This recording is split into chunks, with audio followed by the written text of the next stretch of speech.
Assalamu alaikum students. Today we are going to discuss chapter number 13, which is current electricity, and we were discussing current. So today's topic is source of current. बेटा source of current क्या है? Source of current ये है कि जब भी बेटा आपके पास कोई कंडक्टर किसी मेटेलिक वायर से कनेक्टेड होता है, ठीक हो गया। फ़र्ज़ कर लो हमारे पास एक कंडक्टर है, उसके एक एंड ये है, एक एंड ये है, दोनों एंड्स को हमने एक वायर से कनेक्ट कर दिया। अब बेटा जो एंड हाई पोटेंशियल के ऊपर है और जो लो पोटेंशियल के ऊपर है, हाई से लो करंट फ्लो करना स्टार्ट कर देगा। लेकिन करंट कब तक फ्लो होता रहेगा? बेटा करंट तब तक फ्लो होता रहेगा जब तक दोनों पॉइंट्स का जो पोटेंशियल है वो क्या नहीं हो जाता, सेम नहीं हो जाता। फ़र्ज़ कर लो इधर पोटेंशियल 12 था और इधर पोटेंशियल 8 था, तो जब दोनों तरफ पोटेंशियल कितना नहीं हो जाता, 10 यानी सेम नहीं हो जाता, तब तक करंट जो है आपके पास वो फ्लो करता रहेगा। यानी इधर भी 10 हो जाए, इधर भी 10 हो जाए, तब तक आपके पास करंट जो है वो फ्लो करता रहेगा। अब बेटा जब पोटेंशियल दोनों एंड्स का सेम हो जाएगा तो फिर करंट फ्लो करना बंद हो जाएगा, क्योंकि करंट तब तक फ्लो करता है जब तक पोटेंशियल डिफरेंस हो, ठीक हो गया। एक हाई हो एक लो हो, तो हाई से लो पोटेंशियल करंट फ्लो करता है, चार्जेस फ्लो करते हैं। अब बेटा अगर आप कॉन्स्टेंटली करंट फ्लो करवाना चाहते हैं, कॉन्स्टेंटली, जिस तरह ये फिगर भी मैंने दिखाया, कॉन्स्टेंटली अगर आप करंट फ्लो करवाना चाहते हो दोनों एंड्स के दरमियान, तो फिर आपको इन दोनों पॉइंट्स के दरमियान पोटेंशियल डिफरेंस को क्या रखना है, मेंटेन। यानी पोटेंशियल का डिफरेंस होना चाहिए दोनों पॉजिटिव और नेगेटिव टर्मिनल पे।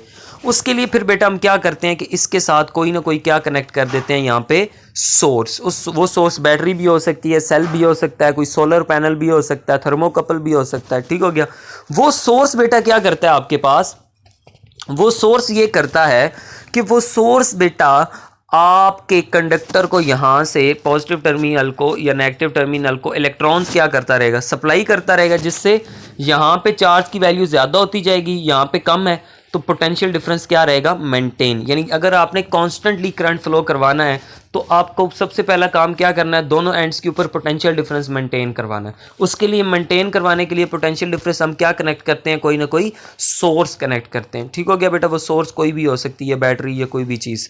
वो सोर्स क्या करता है कि चार्जेस सप्लाई करता रहता है एक एंड को, ठीक हो गया, इलेक्ट्रॉन्स यानी कि, ठीक हो गया, जिसकी वजह से यहाँ पे चार्ज की डेफिशिएंसी ज़्यादा होती जाती है, चार्ज की मिकदार ज़्यादा होती जाती है, जिसकी वजह से दोनों एंड्स पे क्या रहता है, पोटेंशियल का डिफरेंस मौजूद रहता है और करंट आपका कॉन्स्टेंटली फ्लो करता रहता है। अब यहाँ से पढ़िए, when two conductors are at different potential joined by a metallic conductor। जब दो कंडक्टर्स को एक कंडक्टर के दोनों एंड्स को मेटालिक वायर से ज्वाइन कर दें तो क्या होता है, then current flows from high potential to low potential until potential of both ends become equal. तो लो से हाई पोटेंशियल फ्लो करता रहता है, कब तक, जब तक दोनों एंड्स का पोटेंशियल क्या नहीं हो जाता, बिकम्स इक्वल, ठीक हो गया। आगे बेटा, value of current decreases from maximum to zero. Maximum current flow कर रहा होता है, लेकिन जैसी पोटेंशियल सेम होता है तो करंट आपके पास क्या हो जाता है, जीरो। अगर एमसीक्यूज में पूछे कि बेटा कब करंट फ्लो जीरो हो जाता है, तो आप क्या कहोगे, when potential of the both ends becomes equal, ठीक हो गया। उसके बाद बेटा नीचे वाला पैराग्राफ कि अब अगर आपने करंट फ्लो करवाना है कॉन्स्टेंटली तो आप क्या करोगे, in order to have constant current potential difference across the terminals should remains constant. अगर आपने बेटा पोटेंशियल डिफरेंस क्रिएट करवाना है, कांस्टेंट करंट फ्लो करवाना है, तो फिर दोनों एंड्स का जो पोटेंशियल डिफरेंस है वो क्या रहना चाहिए, मेंटेन रहना चाहिए, ठीक हो गया। तो this can be achieved by connecting a source of current across both ends of the conductor. और आप पोटेंशियल डिफरेंस को मेंटेन कैसे करवा सकते हो कि अपने कंडक्टर के दोनों एंड्स के अक्रॉस क्या कनेक्ट कर दो, कोई सोर्स ऑफ करंट कनेक्ट कर दो। वो क्या सप्लाई करता रहेगा, इलेक्ट्रॉन्स, जिससे आपका पोटेंशियल डिफरेंस मेंटेन रहेगा और आपका जो करंट है वो बेटा क्या करता रहेगा, फ्लो करता रहेगा। तो फ्लो ऑफ करंट के लिए सबसे जो मेन चीज़ है वो क्या है बेटा, पोटेंशियल डिफरेंस मेंटेन होना चाहिए। और पोटेंशियल डिफरेंस को मेंटेन करने के लिए बेटा हम क्या करते हैं, पोटेंशियल डिफरेंस को मेंटेन करने के लिए हम कोई ना कोई क्या कनेक्ट कर देते हैं बेटा, सोर्स कनेक्ट कर देते हैं। अब बेटा हम पढ़ते हैं कि वो सोर्सेस किस टाइप के हो सकते हैं। ये बड़े इंपॉर्टेंट 4 पॉइंट्स हैं, बड़ा इंपॉर्टेंट शॉर्ट क्वेश्चन है और चारों एमसीक्यूज में भी पूछे जाते हैं। बड़े इंपॉर्टेंट पेपर के लिहाज से चारों एमसीक्यूज हैं ये चारों पॉइंट, और एक शॉर्ट क्वेश्चन भी बन सकता है। टॉपिक है आपका डिफरेंट सोर्स ऑफ करंट्स। हम डिफरेंट सोर्सेज ऑफ करंट पढ़ने लगे हैं। पहला बेटा है सेल। सेल क्या करता है, लिखा हुआ है cell converts chemical energy into electrical energy. जो आपके पास ये सेल होते हैं ना, जो आप रिमोट में यूज़ करते हो, जो हर जगह पे जितने भी सेल्स देखते हो, ये एक सोर्स ऑफ करंट है। क्यों? क्योंकि ये केमिकल एनर्जी को किस में कन्वर्ट करता है, इलेक्ट्रिकल एनर्जी में। क्यों, कैसे बेटा? आपको पता है सेल के अंदर एक केमिकल रिएक्शन हो रहा होता है और उस केमिकल रिएक्शन की नतीजे में आपके पास क्या बन रही होती है बेटा? इलेक्ट्रिकल एनर्जी बन रही होती है। ठीक हो गया? इसीलिए आप जहाँ पे भी सेल को यूज़ करते हो, जहाँ पे भी आप सेल को यूज़ करते हो, तो उससे बेटा आपको क्या फ़ायदा होता है कि आप उससे कोई ना कोई इलेक्ट्रिकल एनर्जी क्या कर रहे होते हो? हासिल कर रहे होते हो। ठीक हो गया? उसके बाद बेटा है जनरेटर्स। घरों में आप जनरेटर में क्या डालते हो बेटा? पेट्रोल डालते हो ना। जनरेटर के अंदर आप पेट्रोल डालते हो, तो उस पेट्रोल की वो पेट्रोल जो है वो मैकेनिकल एनर्जी दे रहे हो आप जनरेटर को। पेट्रोल जो है वो आप क्या दे रहे हो? मैकेनिकल एनर्जी दे रहे हो। या जिस तरह अब बेटा डैम्स में क्या होता है, अगर मैं आपको बताऊं, डैम्स में क्या किया जाता है कि पानी बहुत ऊंचाई के ऊपर स्टोर किया जाता है और फिर उस पानी को प्रेशर के साथ नीचे गिराया जाता है। यहाँ पे बेटा लगी होती है टरबाइन। ठीक हो गया? जब पानी ज़ोर से गिरता है नीचे, तो अब पानी हाइट पे जब होता है तो उसके पास क्या होती है? Potential energy. और आपको पता है पोटेंशियल एनर्जी मैकेनिकल एनर्जी को बोलते हैं। तो पोटेंशियल एनर्जी जब टरबाइन के ऊपर वो उस पोटेंशियल एनर्जी से गिरता है, तो टरबाइन क्या करती है? घूमती है। जब टरबाइन घूमेगी तो उसके अंदर क्या आएगी? काइनेटिक एनर्जी, क्योंकि वेलोसिटी आएगी ना उसके अंदर। तो वो टरबाइन के साथ जनरेटर कनेक्ट होता है। वो मैकेनिकल एनर्जी, आपकी काइनेटिक एनर्जी, उस जनरेटर को स्टार्ट कर देती है और जनरेटर से आगे आप क्या इस्तेमाल करते हो? बिजली, यानी कि इलेक्ट्रिकल एनर्जी। तो आपका जो बेटा जनरेटर होता है वो मैकेनिकल एनर्जी को किस में कन्वर्ट कर रहा होता है? इलेक्ट्रिकल एनर्जी में। ठीक हो गया? उसके बाद में बेटा ये थर्मोकपल्स, ये थर्मामीटर्स वगैरह बनाने में भी इस्तेमाल किए जाते हैं। Thermocouples converts heat energy into electrical energy. जब भी ये थर्मोकपल्स ऐसी छोटी छोटी डिवाइसेस होती हैं जिनके ऊपर अगर आप जिनको आप हीटअप करो तो उससे आप क्या हासिल कर सकते हो? Electrical energy. तो ये भी एक करंट का सोर्स है। ठीक हो गया? अगर आप इसको हीट दो तो ये आपको बदले में क्या देगी? करंट देगी। तो ये बेटा 3 पॉइंट अभी जो पढ़ाए हैं, चौथा भी पढ़ते हैं। ये तीनों पॉइंट अगर आप देखो तो तीनों एमसीक्यूज हैं, यानी वो पूछ सकता है कि solar cell converts chemical energy to dash, तो आप क्या कनेक्ट करोगे? Electrical energy. Generator converts mechanical energy to electrical energy. ठीक हो गया? अब लास्ट पे बेटा जो आखिरी पॉइंट है वो देखिएगा। आखिरी पॉइंट में है हमारे पास सोलर सेल। अब सोलर सेल क्या करता है? Solar cell converts sunlight into electrical energy.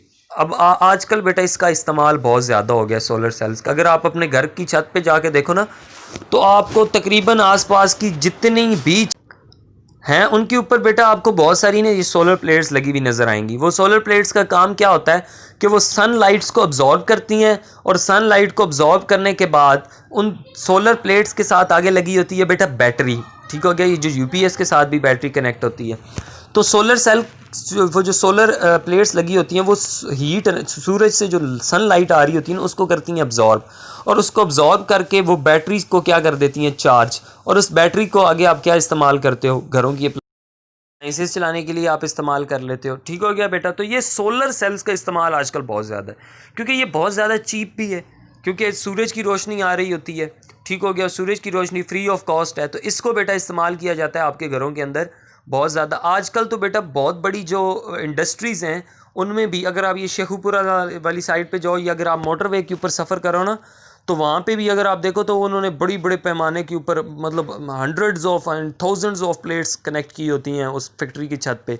उससे फ़ायदा उनको क्या होता है कि बेटा उससे बहुत सारी जो उनका मीटर का बिल है वो बच जाता है, क्योंकि ये एक सस्ता ज़रिया है। और जिस तरह आबादी बढ़ रही है, तो आबादी के बढ़ने के साथ साथ बिजली की ज़रूरियात भी बढ़ रही हैं। तो अगर आपकी जितनी भी पन बिजली और थर्मल और यूरेनियम से बिजली बन रही है वो इस इंसानी ज़रूरियात को पूरा नहीं कर सकती, तो आजकल जो सोलर सेल्स हैं इसको बहुत ज़्यादा इस्तेमाल किया जा रहा है, क्योंकि ये फ्री ऑफ कॉस्ट है। सूरज की रोशनी को इस्तेमाल करके बेटा क्या किया जा रहा है कि सनलाइट को किस में कन्वर्ट किया जा रहा है? इलेक्ट्रिकल एनर्जी में। तो ये बेटा मुख्तलिफ सोर्सेज हैं, 4 सोर्सेज हैं जो आपकी बुक में दिए गए हैं: सेल, जनरेटर, थर्मोकपल और सोलर सेल। सेल केमिकल को इलेक्ट्रिकल में कन्वर्ट करता है, जनरेटर मैकेनिकल को इलेक्ट्रिकल में कन्वर्ट करता है, थर्मोकपल हीट एनर्जी को कन्वर्ट करती है इलेक्ट्रिकल एनर्जी में, और लास्ट पे सोलर सेल जो है आपका वो सनलाइट को किस में कन्वर्ट कर रहा होता है? इलेक्ट्रिकल एनर्जी में। तो ये डिफरेंट सोर्सेज ऑफ करंट है। सोर्सेज ऑफ करंट इसलिए बोलते हैं क्योंकि ये करंट को फ्लो करवाने के लिए कॉन्स्टेंटली आपको क्या सप्लाई कर रहे होते हैं? पोटेंशियल डिफरेंस क्रिएट करवा रहे होते हैं दोनों एंड्स के क्रॉस। ठीक हो गया बेटा? तो ये आपने अच्छी तरह से चारों पॉइंट्स जो हैं वो तैयार करने हैं, और ये जो पॉइंट्स हैं ये चारों एमसीक्यूज़ हैं, और ये एक बड़ा इंपॉर्टेंट शॉर्ट क्वेश्चन है जिसमें पूछ सकता है what are 4 different sources of current. ठीक हो गया बेटा? और इसके साथ ये पीछे जो हमने पढ़ा था इसमें ये पूछ सकता है कि how can we get continuous flow of current, कि हम कॉन्टीन्यूस फ्लो ऑफ करंट जो है वो कांस्टेंट फ्लो ऑफ करंट कैसे अचीव कर सकते हैं।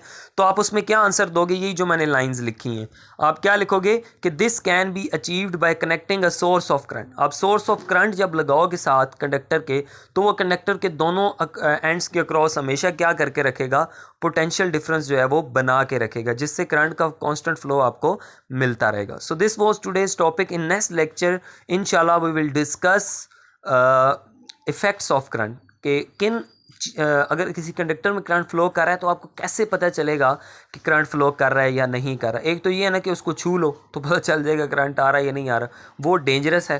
तो और बहुत सारे ऐसे इफेक्ट हैं जिसकी मदद से हम देख सकते हैं कि करंट फ्लो कर रहा है या नहीं कर रहा। ठीक हो गया बेटा। So this was all from today's lecture. जज़ाकल्लाह। अल्लाह हाफिज़।